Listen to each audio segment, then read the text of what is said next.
آپ ایک مثال لے لیں، یہ موبائل فون ہے، آج کل ہر ایک کے پاس ہے موبائل فون۔ جب موبائل فون کو ایجاد کیا گیا، موبائل فون کے ایجاد کرنے کا جو مقصد تھا،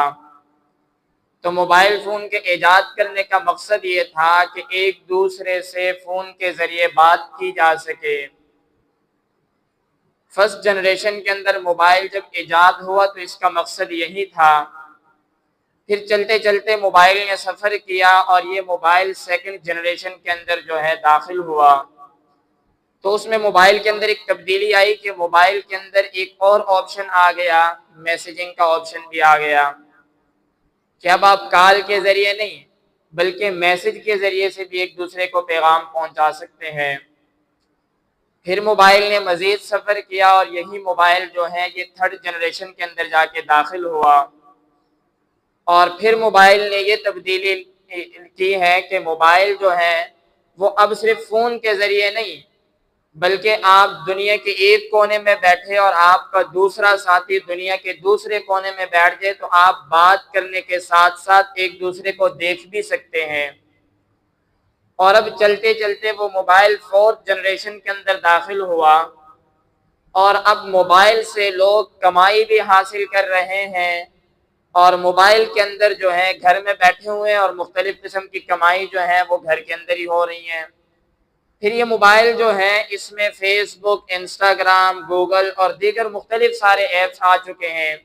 لیکن آج بھی آپ موبائل کے اندر کچھ بھی استعمال کریں، چاہے آپ فیس بک کو استعمال کر رہے ہو، گوگل کو استعمال کر رہے ہو یا انسٹاگرام کو استعمال کر رہے ہو،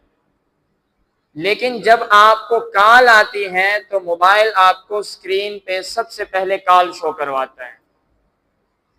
آپ یا تو اس کال کو کاٹتے ہیں یا اس کو سنتے ہیں، نہیں تو اسکرین پہ آپ کو کال شو ہوتی ہے۔ کیوں؟